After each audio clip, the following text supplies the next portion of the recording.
Morning, everybody. So this is week 6, discussion 6.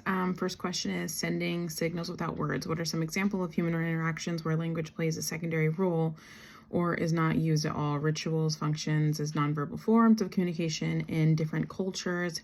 Have you ever encountered a situation where nonverbal cues were more significant than verbal cues? For the first part of the question, some human interactions that I believe where language plays a secondary role is going to be the way I think love languages. Love languages is a huge one. Those ones, other than words of affirmation, of course, there is just like acts of service. There is physical touch. There is gift giving. So I think that those are ways that you can show how you love somebody. Obviously, love languages that don't need words. I think that as far as like rituals, there is like, I believe in like tribal dances and things like that. And the way that one says hello, I think are ways that can be nonverbal as well. Have I ever encountered a situation where nonverbal cues were more significant than verbal communication? Oh my goodness, all the time.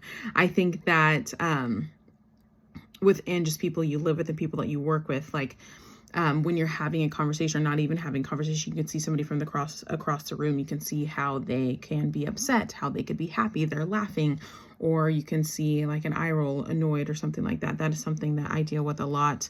Just, in communication within a marriage, just there are nonverbal cues that on how you communicate with each other. That's one thing that I am learning with me and my husband is that, and him as well, is that like I believe it's 75% of communication is done through or around that amount through nonverbals. A lot can be said. Kind of like with the saying, like a picture is worth 1,000 words.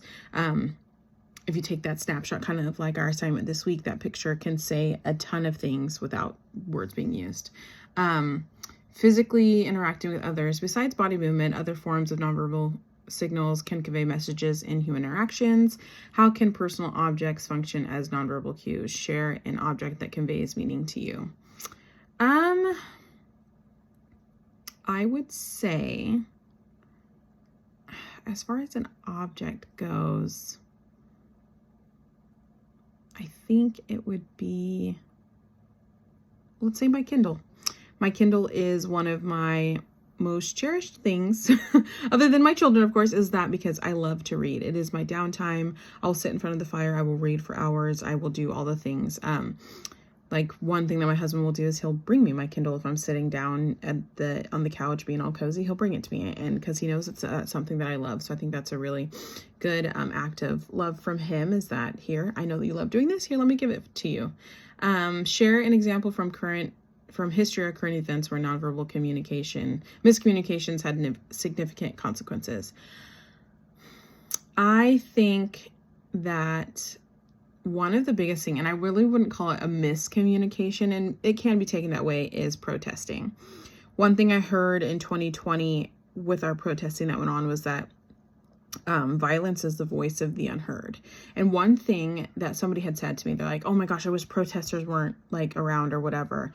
And like the silent protests to me are like the biggest, like they say nothing. They just stand there with their signs, their shirts or whatever it is.